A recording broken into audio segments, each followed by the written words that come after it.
ಸಚಿವ ಸಂಪುಟ ವಿಸ್ತರಣೆಯನ್ನ ಶೀಘ್ರದಲ್ಲೇ ಮಾಡಲಾಗುತ್ತೆ ಅಂತ ಸಿಎಂ ಡಿಕೆ ಶಿವಕುಮಾರ್ ಸುಳಿವು ನೀಡಿದ್ದಾರೆ. ಮುಂಗಾರು ಅಧಿವೇಶನ 6ರಿಂದ ನಡೆಯಲಿದೆ ಎಂದು ಅವರು ಇದೇ ಸಂದರ್ಭದಲ್ಲಿ ಮಾಹಿತಿಯನ್ನ ನೀಡಿದ್ದಾರೆ. ಸಚಿವ ಸಂಪುಟ ವಿಸ್ತರಣೆ ಯಾವಾಗ, ದೆಹಲಿಗೆ ಹೋಗೋದು ಯಾವಾಗ ಅಂತ ಕೇಳಿದಾಗ ಆಗಸ್ಟ್ 6ರಿಂದ ಅಧಿವೇಶನ ಕರೆಯಲು ತೀರ್ಮಾನಿಸಲಾಗಿದೆ. ನಾನು 1 ದಿನದ ಕೆಲಸದ ಮೇಲೆ ದೆಹಲಿಗೆ ಹೋಗಿ ಬರ್ತೇನೆ. ನಂತರ ನಮ್ಮ ನಾಯಕರು 3-4 ದಿನಗಳಲ್ಲಿ ದಿನಾಂಕ ನಿಗದಿ ಮಾಡ್ತಾರೆ. ಅದಾದ ನಂತರ ದೆಹಲಿಗೆ ಹೋಗುವೆ ಅಂತ ಡಿಕೆಶಿ ಮಾಹಿತಿಯನ್ನು ನೀಡಿದ್ದಾರೆ.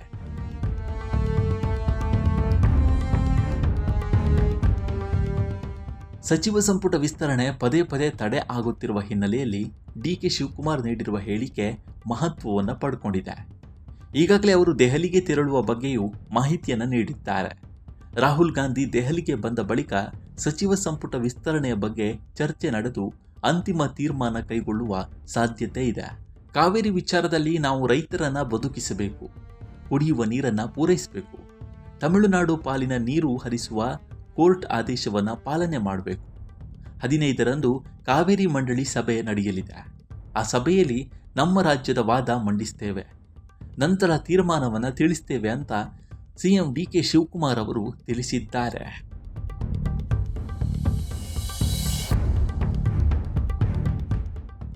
ಸಿಎಂ ಗೃಹ ಕಚೇರಿ ಕೃಷ್ಣ ಬಳಿ ಮಾತನಾಡಿದ ಡಿಕೆ ಶಿವಕುಮಾರ್, ಮಂಡ್ಯ ಶಾಸಕರು ಕಾವೇರಿ ನೀರು ಬಿಡದಂತೆ ಮನವಿ ಮಾಡಿರೋ ಬಗ್ಗೆ ಕೇಳಿದಾಗ ಮಂಡ್ಯದವರು, ಶ್ರೀರಂಗಪಟ್ಟಣದವರು, ಜಿಲ್ಲಾ ಸಚಿವರು ಬಂದು ಭೇಟಿ ಮಾಡಿದ್ರು.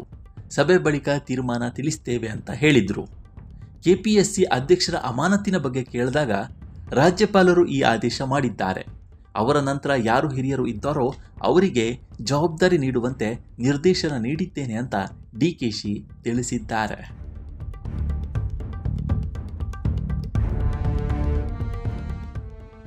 ಇನ್ನು ರಾಜ್ಯದ ಪ್ರತಿನಿಧಿಗಳು ಅಧಿಕಾರಿಗಳಿಗೆ ತಿರುಪತಿಯಲ್ಲಿ ಮೊದಲ ಆರತಿ ಕರ್ನಾಟಕ ರಾಜ್ಯದವರಿಗೆ ಎಂಬ ತೀರ್ಮಾನದ ಬಗ್ಗೆ ಕೇಳಿದಾಗ ತಿರುಪತಿಯಲ್ಲಿ ಮಹಾರಾಜರ ಕಾಲದಿಂದಲೂ ಮೊದಲ ಆರತಿ ಕರ್ನಾಟಕದ್ದಾಗಿದೆ. ಅಲ್ಲಿ ಪ್ರತಿದಿನ ಅಧಿಕಾರಿಯೊಬ್ಬರು ಆರತಿ ಪಡೆಯುತ್ತಾರೆ. ಆ ಅಧಿಕಾರಿ ಬದಲಿಗೆ ಇಲ್ಲಿಂದ ದರ್ಶನಕ್ಕೆ ಹೋಗುವ ಜನಪ್ರತಿನಿಧಿಗಳು, ನ್ಯಾಯಾಧೀಶರು, ಅಧಿಕಾರಿಗಳು, ಸಂಸದರು, ಮೇಯರ್, ತಹಶೀಲ್ದಾರ್ ಸೇರಿದಂತೆ ನಮ್ಮ ರಾಜ್ಯದವರಿಗೆ ಅವಕಾಶ ನೀಡಲಾಗುತ್ತೆ. ಇದು ನಿರ್ದಿಷ್ಟ ಪಕ್ಷಕ್ಕೆ ಅಂತ ಸೀಮಿತವಲ್ಲ. ಯಾವುದೇ ಪಕ್ಷದ ಜನಪ್ರತಿನಿಧಿಗಳು ಹೋದರೂ ಈ ಅವಕಾಶ ಅವರಿಗೆ ಸಿಗಬೇಕು. ಇದಕ್ಕೆ ನಿರ್ದಿಷ್ಟ ಮಾರ್ಗಸೂಚಿಗಳಿದ್ದು ಅದರಂತೆಯೇ ಈ ಅವಕಾಶ ನೀಡಲಾಗುತ್ತೆ.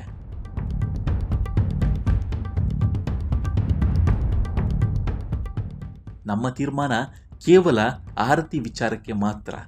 ಉಳಿದಂತೆ ಎಲ್ಲ ಮಾರ್ಗಸೂಚಿಗಳು ತಿರುಪತಿ ಆಡಳಿತ ಮಂಡಳಿಯಲ್ಲೇ ಇರಲಿದೆ. ಅವರ ಮಾರ್ಗಸೂಚಿಯಲ್ಲಿ ನಾವು ಹಸ್ತಕ್ಷೇಪ ಮಾಡುವುದಿಲ್ಲ ಅಂತ ಡಿಕೆ ಶಿವಕುಮಾರ್ ತಿಳಿಸಿದ್ದಾರೆ. ಒಟ್ಟಾರೆ ಸಚಿವ ಸಂಪುಟ ವಿಸ್ತರಣೆ ಮತ್ತು ಮುಂಗಾರು ಅಧಿವೇಶನದ ಕುರಿತು ಹಲವು ಮಹತ್ವದ ಮಾಹಿತಿಗಳನ್ನು ನೀಡಿದ್ದು ಸದ್ಯದಲ್ಲೇ ಎಲ್ಲದಕ್ಕೂ ಮುಹೂರ್ತ ಫಿಕ್ಸ್ ಆಗಲಿದೆ.